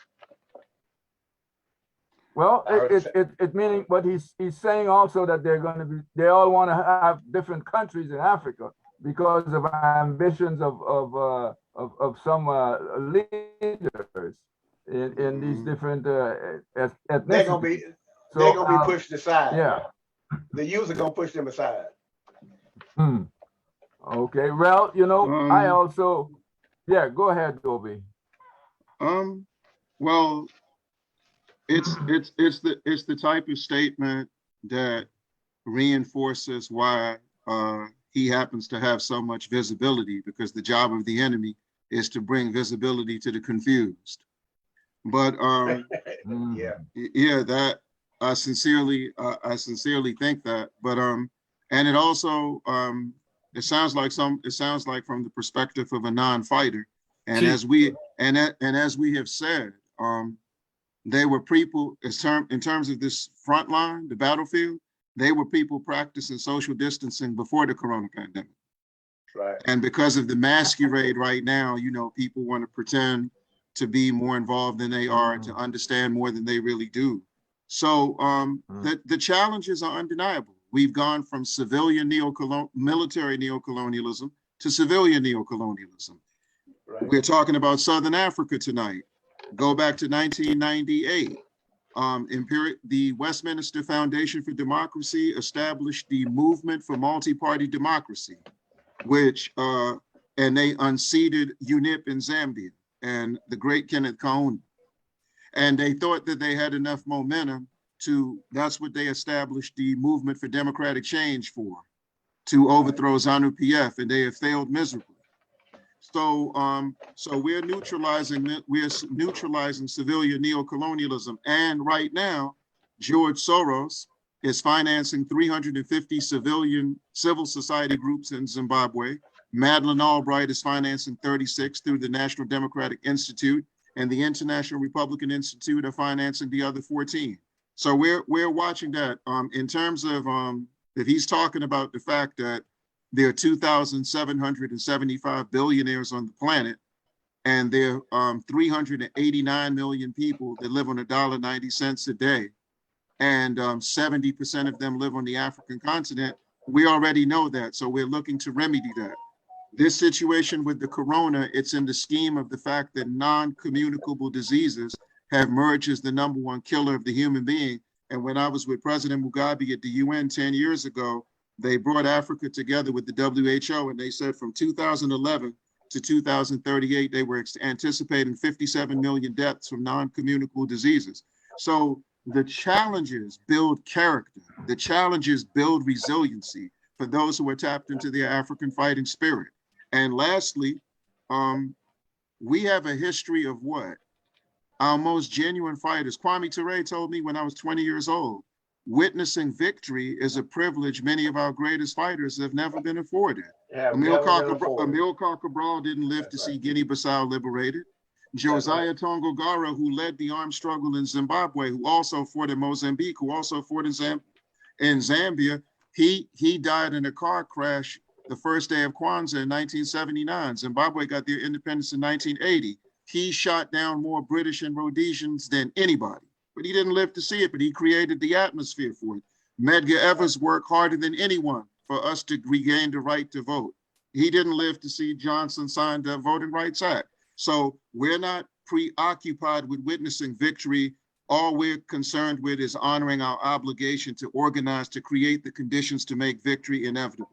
So if the masquerade is up. So if people who are posing as our spokespeople, who are being forced on us as spokespeople because of their lack of substance and their lack of commitment, if they're having second thoughts about maintaining the masquerade, that's in our favor anyway. All right. Okay. Thank you, Brother Obi. Baba Congo has his hands up, so let me go to him. Baba Congo. Greetings, everybody. Hey. Chat, brother. Evening, bro. I'm glad that you all are Talking here. to Mike, Congo. Talking to Mike. Talking Okay, to Mike. one little thing I'd like for us to be able to talk about, Dr. Horne touched on it a little bit about the treatment of women. I'd like to know how the women's movements are going on there. But, what I'd also like for us to do is spread all the things that quite a few of our elders have done. Carter G. Woodson, we have to, the miseducation. So first of all, we have to unwash our brain. We have the blueprint by Amos Wilson, Amos Wilson, Claude Anderson, Garveyism, and those are the things that I'd like to do. But also, we have to get rid of the African Command. From the time that's been formed, I think that they're causing all the different struggles throughout Africa. Yeah, we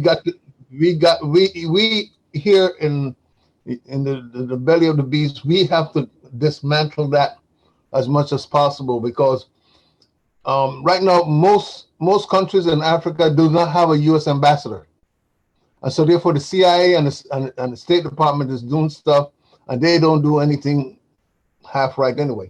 But so therefore we have to be the voice and fight for those things, for the foreign policy of Africa, the Caribbean, and the Pacific Islands. Let's not forget our Pacific Island people. We have to do it, because they can't do it because they're too weak, and also the United States can always bribe them with $1 million or $5 million or $50 million and give them weapons to kill themselves. Okay, my brother. That's all are you done? I'm sorry. Yeah. Okay. Listen. Let me. Listen. That's a whole lot. You threw a lot of stuff in the basket there. So I want to pull one out so that I'm going to throw it in Dr. Chen's lap, not because she's a woman and it's a woman's issue, but because I know that's part of the work that she does. So Dr. Chen, he was talking about women's issues in Southern Africa. Are you there? Oh, she might have stepped out. She's still dancing. She might have stepped aside. Okay. Yeah. Anybody? Okay. Well, without the freedom of women, there is no freedom for Africa. I don't know where you are, Baba Mosey, on time, so let me know when I have a moment. As PG, I know I'll be the last voice. Okay, we got 3 minutes. Go ahead. We got 3 minutes.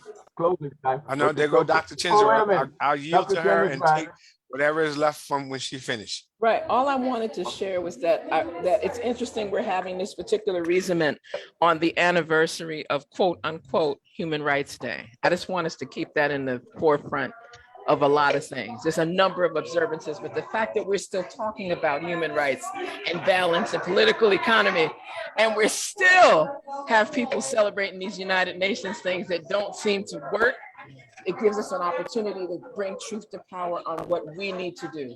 The piece that I wanted to highlight was coming from the Pan-Africanist Congress of Azania, and it reads as follows. Don't pull, don't pull, don't pull. Train a woman, train a nation, liberate Azania. That's all I've got to say for this portion, because I know that people are more familiar with Azapo ANC, but the PAC resonates for me, right? And I just needed to share that because that has been an ongoing piece. There's a number of observances. I want to extend my most humble thanks to Baba Mosi, UNIA, ACL, RC 2020, Division 330, 369 for hosting this particular ongoing piece on Freedom Fridays. And I'm looking forward to hearing more discourse that allows for us to put actionable deliverables, because it's Freedom Fridays and that's how we roll. Give thanks, give thanks, give thanks. Yeah, Baba Be Mosi. careful what you ask for, sister. So Baba I'll Mosi. be coming at you. Baba Mosi. All right. Yes, Baba Senghor. Before the PG comes, I just want to put Dr. Nana Sashedi, our ambassador of Azania, in the room, our ancestor who did so well in teaching us about what was going on with the Pan-Africanist Congress. And I do know that there are brothers and sisters in Azania now that we know very well that are watching us on Facebook. I know that for a fact. Twigs, who was here for a long time, worked with, all kinds of groups. So the PAC is definitely always enjoying with the UNIA, period. Okay, cool. Okay. Sure. Thank you. All right. If there's no, okay, it's yeah, we've gone. Oh no, we're right on time. So PG, Yes, sir. I'll just pass it on to you. Do you have the last word? Well, Asante Sana, and I hope that my words are part of what this mission is. We've heard a lot of conversations, and not to deter on who does what, but to lay down the foundation of what we must do. The liberation of African men and women, the liberation of African nations is a responsibility that the Honorable Marcus Messiah Garvey gave to us. There are many movements have other influences, many movements have other challenges, but I wish those of us who are UNIA members to reflect on the fact of the mission and the work. If we can reflect on the mission and the work, then the challenges that we face come under the mission and the work. The brother that was on the call, I keep saying young brother, but the brother that was on the call, Obi. Brother Obi, yeah. Brother Obi, he gave some powerful information, but I want to say, here's what's reflective. What's reflective is what we do. There is an agenda that was not mentioned. It is the UNIA, ACL, RC 2020. And if you take off RC 2020, it's the UNIA, ACL agenda as established by the Honorable Marcus Messiah Garvey. That's got to be in the room. It's got to be a part of the conversation. There are going to be integrationists. We got that. We know we have been compromised. We got that. But we also know that there is a strategic plan laid out for us. And if we implement it at our level and in our time, we change the dichotomy. I understand the movements that have been co-opted and have been put in positions to say, hey, let's go along. Oh, now I won't deal with this. I'm sorry, there is no freedom without African women. It is not. Right. We put forth the model to say, African women arise. That's not by accident. That is because we have to recognize that they are a leadership component that we too have to listen to and also follow in the implementation of Garvey's plan. We have to recognize that African women lead. Even when they are humbled and they say, got it, brother, you go forward. I'll just stay behind you. She's not standing behind you. She's standing beside you to guide you. Our movement, our children depend on what we do.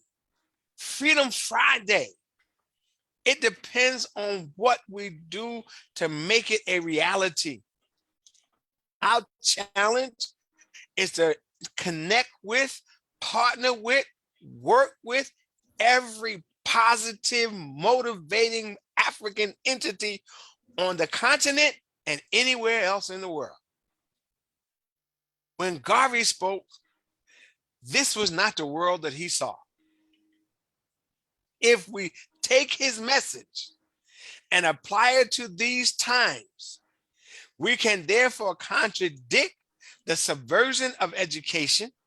We can contradict the subversion of parental authority that the white folks want to give us. We can subvert our inability, I'll say our inability, but we can subvert what we believe is our inability to move forward without Europeans helping us. We don't need them.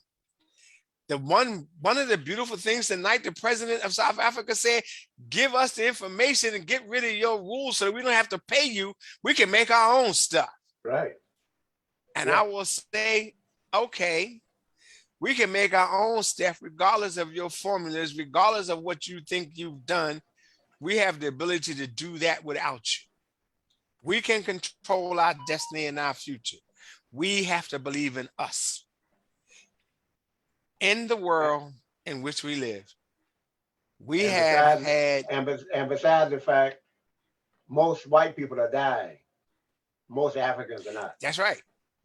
And we have had many movements that have connected to other sources. We want one source to connect all entities, and that source is universal African nationalism as put forward by the Honorable Marcus Messiah Garvey. I don't care where you are in Africa or where you are in the world, or as we like to say, where you are in the diaspora.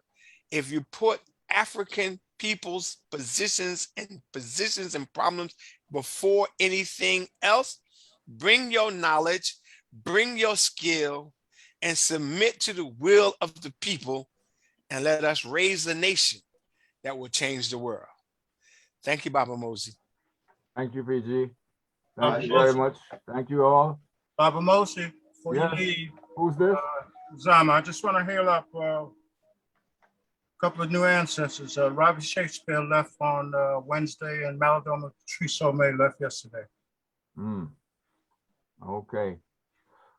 Yes, you know. And we need to add that Ambassador King Franchi from Antigua and Barbuda became an ancestor earlier in the week as well, along with Baba Reverend Dr.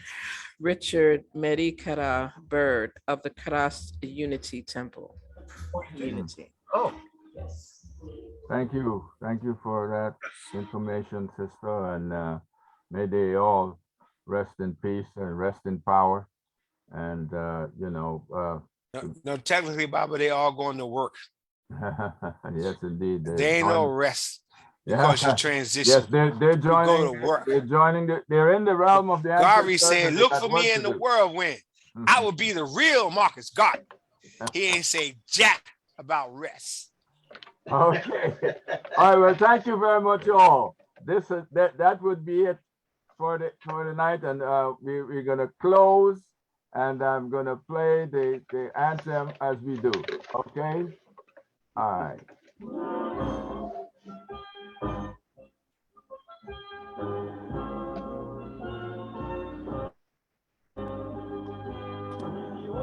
Yeah, the land of our fathers, the land.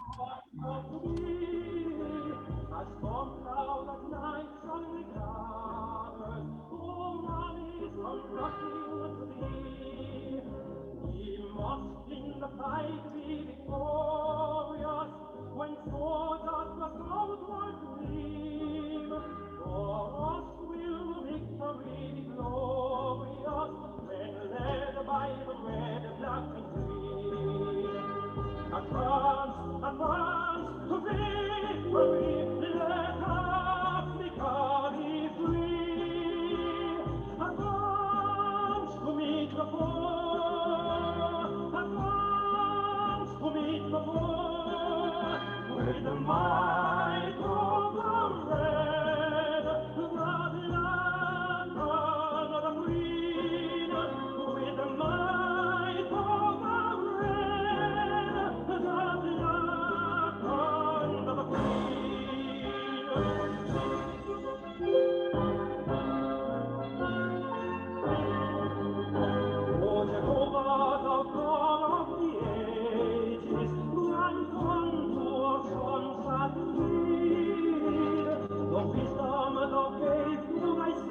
Hoorah, hoorah, hoorah. Hip, hip, hip. Hoorah, Hip, hip, hip. hoorah. One God, One God, One One aim, God, One- one aim, one one aim, destiny. one one destiny. destiny. Hallelujah. destiny. Greetings. One love. Mandela. Okay. One love. One love. Blessings. Hotep. Okay.